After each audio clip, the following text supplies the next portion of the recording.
L'Hebdo-Copro, Isabelle Dahan, fondatrice de monimmeuble.com, mon-immeuble.com. L'information et les services de la copropriété. Un grand bonjour à tous les auditeurs et auditrices de Radio Imo. Il paraît que l'été est la période de l'année la plus propice pour réaliser des travaux dans son logement. C'est pourquoi j'ai choisi de revenir avec vous sur une étude CSA et Franc Finance à propos du budget des travaux en France. On va s'intéresser ici aux travaux réalisés dans les parties privatives par les propriétaires ou locataires de résidences principales ou secondaires. Si 63% des Français ont effectué des travaux ces 5 dernières années, ceux qui en ont réalisé le plus sont les propriétaires de résidences secondaires. En effet, ils sont 85% à avoir réalisé des travaux ces dernières années, contre 77% des propriétaires de résidences principales et 35% des locataires. Les travaux sont nécessaires, mais coûtent cher, alors que les budgets des ménages sont limités. L'étude le souligne, les budgets restent inférieurs à 5 000 € pour 40% des Français et 23% ont dépensé entre 2 000 et 5 000 € en 5 ans. Les locataires sont moins enclins à réaliser d'importants travaux. 48% d'entre eux ont dépensé moins de 2 000 € en travaux en 5 ans.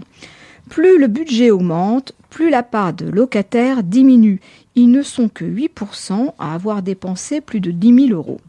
Pour financer les travaux, les Français n'ont pas hésité à souscrire des crédits à la consommation, en particulier les propriétaires. Mais pour faire diminuer la note, la solution la plus efficace est encore de réaliser les travaux soi-même. C'est le choix d'un tiers des Français. Cela se vérifie notamment chez les couples avec enfants et les professions intermédiaires. A l'inverse, 30% des Français confient en général leurs travaux à des professionnels, particulièrement les retraités, les franciliens et les propriétaires de maisons secondaires. Mais quelle est la nature des travaux les plus sollicités ? Eh bien, la majorité concerne les murs. Il faut rafraîchir les peintures, poser du papier peint, voire même créer une ouverture. Viennent ensuite la réfection de la cuisine et ou de la salle de bain, puis encore l'isolation. Chez les propriétaires, on remarque une percée des travaux d'éco-rénovation. 12% des propriétaires de résidences principales ayant effectué des travaux et 13% des propriétaires de résidences secondaires ont amélioré les performances énergétiques de leur logement. En ce qui concerne les travaux d'éco-rénovation, le premier poste de dépense envisagé est l'isolation du logement. D'ailleurs, 28% des Français seraient prêts à mettre la plus grande partie de leur budget pour être bien isolés. Les rénovations de la cuisine et de la salle de bain représentent le deuxième poste de dépense envisagé, particulièrement chez les franciliens.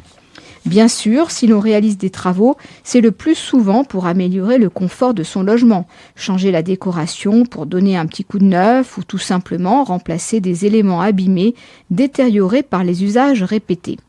Mais pour 30% des Français, l'objectif est clairement annoncé. Ces travaux doivent permettre de réaliser des économies d'énergie et pour 18%, il s'agit en plus d'augmenter la valeur patrimoniale de leurs biens et pourquoi pas au passage de bénéficier de réductions d'impôts.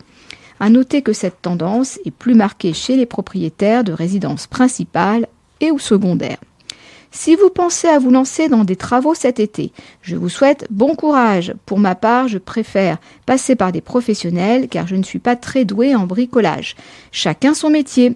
Mais si vous devez tout déménager chez vous pour refaire les peintures, profitez-en pour effectuer aussi des travaux qui vous aideront à faire des économies comme le changement de fenêtre, d'éclairage, de robinetterie, de radiateur ou la pose d'isolant. On se retrouve la semaine prochaine pour notre rendez-vous Hebdo-Copro. D'ici là, portez-vous bien et continuez de nous suivre sur monimmeuble.com. L'Hebdo-Copro, Isabelle Dahan, fondatrice de monimmeuble.com, mon-immeuble.com. L'information et les services de la copropriété.